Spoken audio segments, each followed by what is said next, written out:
جناب رسول کریم محمد مصطفیٰ صلی اللہ علیہ وسلم سے پہلے تمام ہی انبیاء کرام پر اللہ تبارک و تعالیٰ کی وحی نازل ہوتی رہی ہے، اور اس وحی کی دو قسمیں ہیں۔ ایک وحی وہ ہے جو اللہ تبارک و تعالیٰ اپنے پیغمبروں کو مختلف مواقع پر کچھ ہدایات عطا فرمانے کے لیے نازل فرماتا ہے، لیکن وہ وحی کسی کتاب کی صورت میں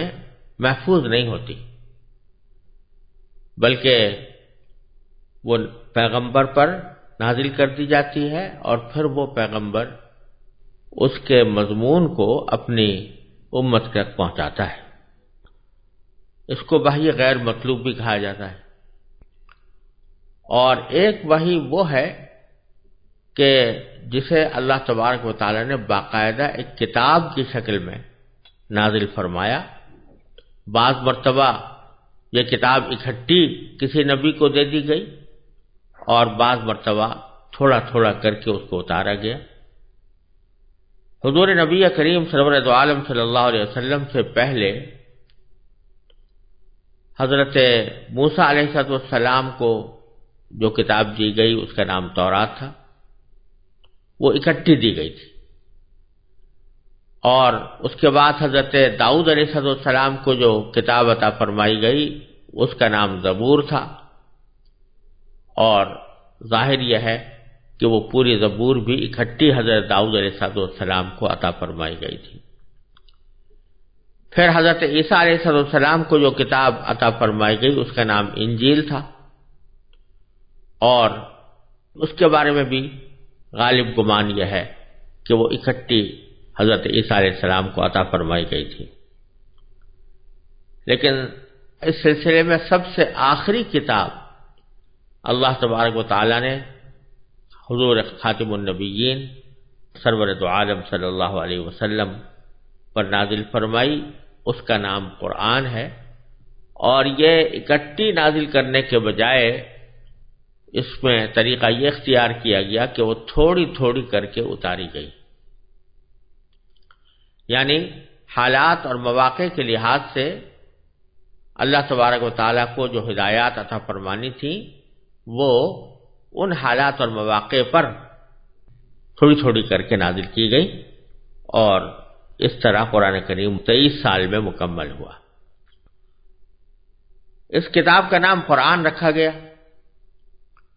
یوں تو قرآن کریم کے کئی نام ہیں، جن میں سے کچھ نام ایسے ہیں جو قرآن کریم نے خود استعمال فرمائے ہیں۔ ایک نام قرآن ہے، ایک فرقان ہے، ایک ذکر ہے، اور ایک الکتاب ہے۔ الکتاب کا مطلب ہے مخصوص کتاب، اور وہ مخصوص کتاب اس لیے قرآن کریم کو کہا جاتا ہے کہ اس سے زیادہ معتبر، مستند اور صحیح کتاب کوئی اور نہیں ہو سکتی، اس لیے اس کو الکتاب کا نام دیا گیا۔ وَأَنزَلْنَا إِلَيْكَ الْكِتَابَ لِتُبَيِّنَ لِلنَّاسِ مَا نُزِّلَ إِلَيْهِمْ، وہاں الکتاب سے مراد قرآن کریم ہے۔ اسی طرح قرآن کریم کا دوسرا نام الذکر بھی ہے۔ اِنَّا نَحْنُ نَزَّلْنَا الذِّكْرَ وَإِنَّا لَهُ لَحَافِظُونَ، قرآن کریم نے فرمایا کہ ہم نے ہی یہ ذکر نازل کیا ہے اور ہم ہی اس کی حفاظت کرنے والے ہیں۔ ذکر کے لفظی معنی نصیحت کے ہوتے ہیں، تو چونکہ یہ کتاب سراپا نصیحت ہے اس لیے اس کا نام الذکر بھی ہے۔ تیسرا نام الفرقان۔ الفرقان کے لفظی معنی ہوتے ہیں وہ چیز جو حق اور باطل کے درمیان تمیز پیدا کر دے، حق اور باطل کے درمیان فرق کو کھول کھول کر بیان کر دے، حق اور باطل کے درمیان واضح امتیاز پیدا کر دے، فرق کرنے والا، یعنی حق اور باطل میں فرق کرنے والا۔ اس لیے بعض اوقات اس کا ترجمہ معیار سے بھی کیا جاتا ہے کہ وہ معیار جس کی بنیاد پر حق اور باطل میں فرق کیا جائے۔ تو قرآن کریم کا تیسرا نام الفرقان بھی ہے، اور قرآن کریم نے سورہ آل عمران کے شروع میں یہی نام قرآن کریم کے لیے استعمال فرمایا، وَأَنزَلَ الْفُرْقَانَ، کہ اللہ تعالیٰ نے فرقان نازل فرمایا۔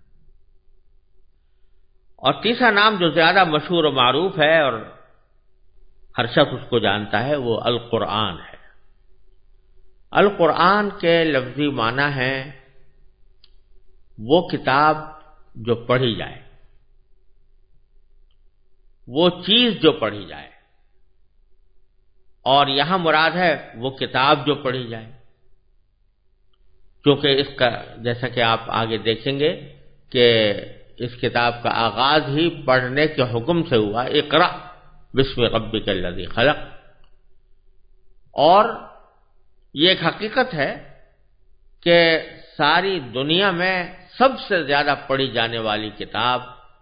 یہی قرآن ہے، تو القرآن کے معنی ہوئے وہ کتاب جو پڑھی جائے، پڑھی جانے والی کتاب۔ یوں تو بہت سی کتابیں پڑھی جاتی ہیں، لیکن اس کے پڑھے جانے کی خصوصیت ایک تو یہ ہے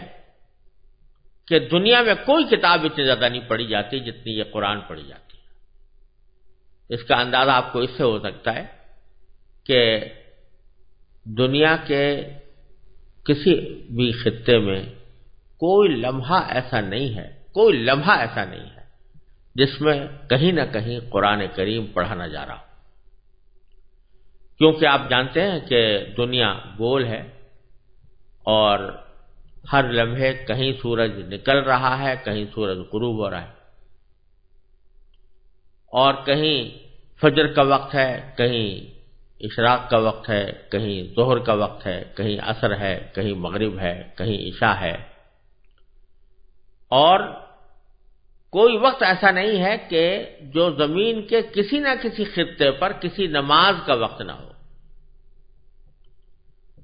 اور نماز کے اندر سورہ فاتحہ پڑھی جا رہی ہے، قرآن کریم پڑھا جا رہا ہے۔ تو جہاں جہاں نماز ہو رہی ہے وہاں قرآن کریم پڑھا جا رہا ہے، لیکن اس کے علاوہ بھی جہاں جہاں مسلمان آباد ہیں الحمدللہ ان کے اندر یہ جذبہ موجود ہے کہ وہ نمازوں کے علاوہ بھی قرآن کریم کی تلاوت کریں، بچوں کو قرآن کریم پڑھایا جاتا ہے، حفظ کرایا جاتا ہے۔ اس لحاظ سے یہ دعویٰ کسی طرح بھی مبالغہ نہیں ہے کہ اس دنیا میں سب سے زیادہ پڑھی جانے والی کتاب قرآن کریم ہے، اور یہ اللہ تبارک و تعالی نے ایک قرآن کریم کی خصوصیت جس کو معجزہ بھی کہا جا سکتا ہے یہ رکھی ہے کہ کافر لوگ تو جب قرآن کریم نازل ہوتا تھا تو یہ کہتے کہ لا تسمعوا لهذا القرآن والغوا فیہ، ایک دوسرے سے کہتے ہیں بھئی قرآن کو نہ سنو اور کچھ شور شغب مچا دیا کرو جب قرآن پڑھا جائے تاکہ لوگ اس کو سن نہ سکیں، سمجھ نہ سکیں۔ اللہ تبارک و تعالیٰ نے ان کے جواب میں قرآن کو ایسی کتاب بنا دیا کہ جو ساری دنیا میں پڑھی جا رہی ہے اور سب سے زیادہ پڑھی جانے والی کتاب ہے۔ اس لحاظ سے اس کا نام القرآن ہے، اور اس کے ادب کی خاطر، اس کی حرمت کی خاطر اس کے ساتھ کبھی کریم لگا دیا جاتا ہے، انہ لقرآن کریم، کہیں مجید لگا جاتا ہے، قرآن مجید کہا جاتا ہے، ہم اردو میں بولتے ہوئے قرآن پاک بھی کہہ دیتے ہیں، تو یہ ضرور کہنا چاہیے تاکہ اس کی عظمت کا احساس ہو، لیکن نام قرآن کا القرآن ہے۔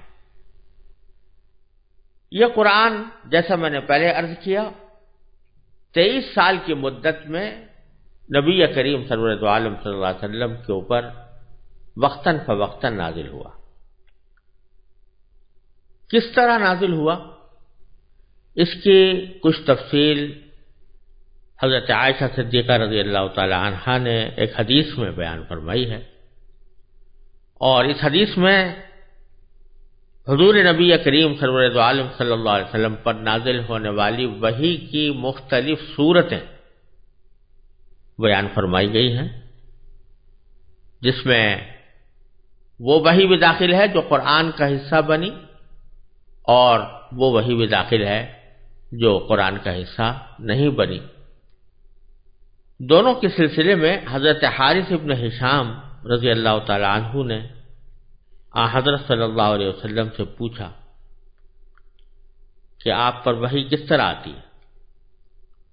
تو حضرت عائشہ صدیقہ رضی اللہ تعالیٰ فرماتی ہیں کہ حضرت حارث ابن ہشام کے اس سوال کے جواب میں نبی کریم سرور دو عالم صلی اللہ علیہ وسلم نے ارشاد فرمایا کہ کبھی تو مجھے گھنٹی کسی آواز سنائی دیتی ہے، اور وحی کی یہ صورت یعنی گھنٹیوں کسی آواز آنا یہ میرے لیے سب سے زیادہ سخت ہوتی ہے۔ پھر جب یہ سلسلہ ختم ہوتا ہے تو جو کچھ اس آواز نے کہا ہوتا ہے مجھے یاد ہو چکا ہوتا ہے، اور کبھی کوئی فرشتہ میرے سامنے ایک مرد کی صورت میں آ جاتا ہے۔ تو یہاں دو صورتیں بیان فرمائی، ایک یہ کہ گھنٹیوں کسی آواز آتی ہے، اور دوسری یہ کہ فرشتہ کسی انسان کی شکل میں آ کر وہ پیغام پہنچاتا ہے۔ جہاں تک پہلی صورت کا تعلق ہے کہ اس کو جو گھنٹیوں کی آواز سے نبی کریم سرور دو عالم صلی اللہ علیہ وسلم نے تشبیہ دی ہے، اس کا مطلب حضرت شیخ محی الدین ابن عربی رحمۃ اللہ علیہ نے یہ بیان کیا ہے کہ گھنٹی کی آواز کے ساتھ وحی کی مشابہت دو طریقے سے ہے۔ ایک تو یہ کہ جب گھنٹی بجتی ہے تو عموماً وہ مسلسل ہوتی ہے، بیچ میں ٹوٹتی نہیں، اور دوسرے گھنٹی جب مسلسل بجتی ہے تو عموماً سننے والوں کو اس کی آواز کی سمت متعین کرنا مشکل ہوتا ہے کہ یہ کس طرف سے آ رہی،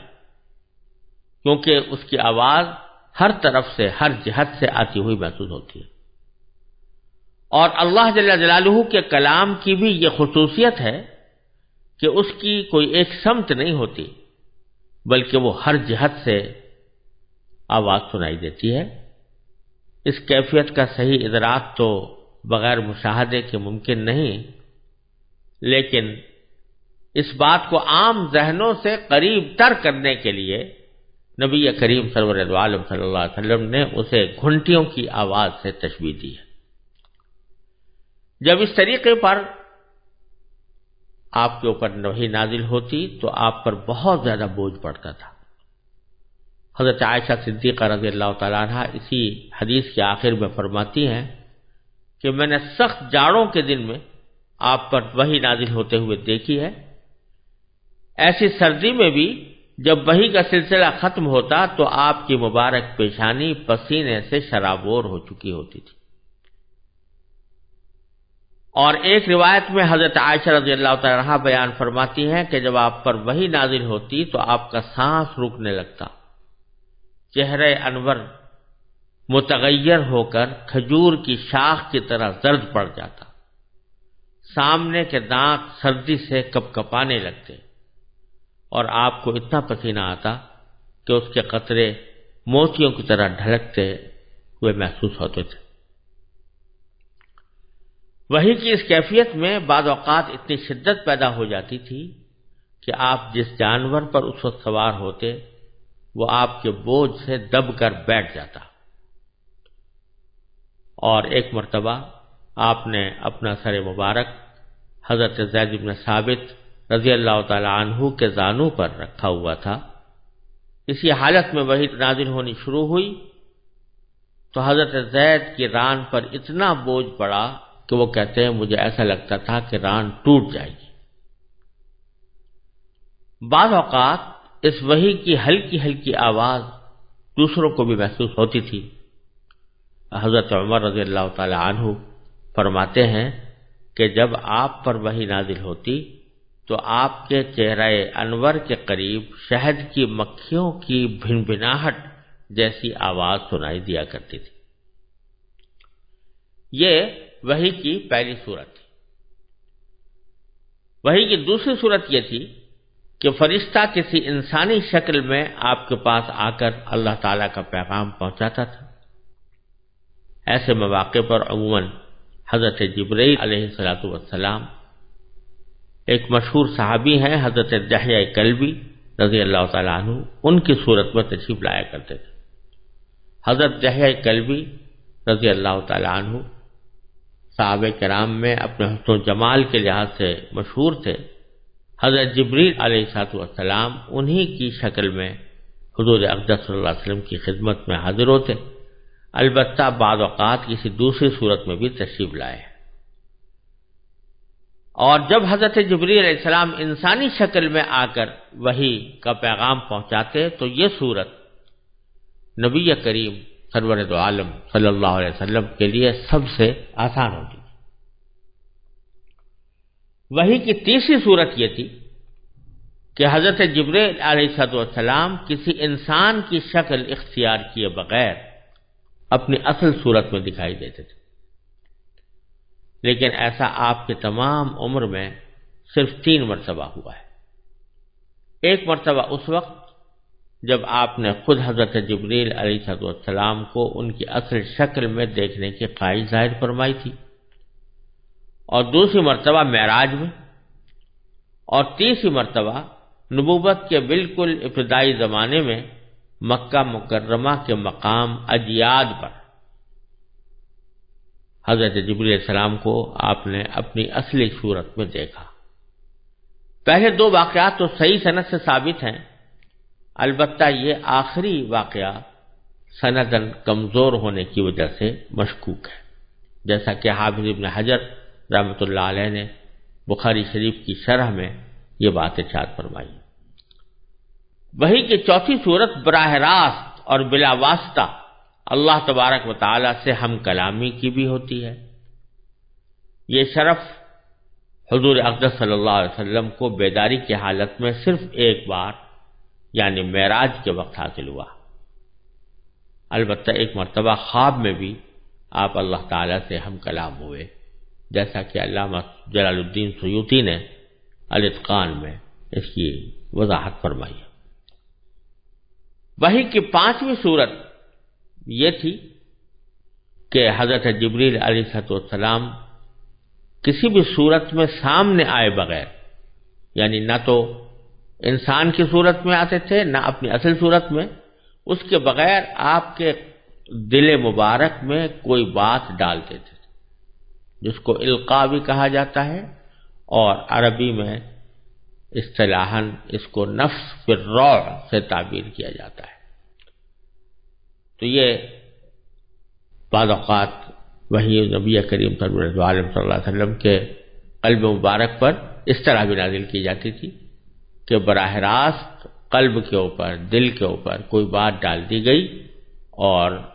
وہ فرشتے کے ذریعے ڈالی جاتی تھی، لیکن سرکار دو عالم صلی اللہ علیہ وسلم کو پورا یقین ہو جاتا تھا کہ یہ بات جو میرے دل میں ڈالی گئی ہے یہ اللہ تبارک و تعالیٰ کی طرف سے وحی ہے۔ انبیاء کرام کے سوا کسی کو بھی اس بات کا یقین حاصل نہیں ہو سکتا کہ جو بات اس کے دل میں آ رہی ہے وہ اللہ تعالیٰ نے ڈالی ہے یا اللہ تعالیٰ نے بھیجی ہے یا کسی فرشتے کی ڈالی ہوئی ہے، لیکن اللہ تبارک و تعالیٰ جب کسی کو اپنا پیغمبر بناتے ہیں اور اس کو نبوت کا فریضہ سونپتے ہیں تو پھر اس کو یہ علم بھی عطا فرماتے ہیں، وہ اس بات میں تمیز کر سکتا ہے کہ دل میں جو باتیں آ رہی ہیں کون سی میری اپنے ذاتی خیالات ہیں اور کون سی باتیں ایسی ہیں جو اللہ تبارک و تعالیٰ کی طرف سے میرے دل میں ڈالی جا رہی ہیں۔ اور جب نبی کو یقین ہو جاتا ہے کہ یہ اللہ تعالیٰ کی طرف سے دل میں ڈالی ہوئی بات ہے تو اس کو وہ وحی قرار دے کر اس کو اپنے لیے حجت سمجھتا ہے۔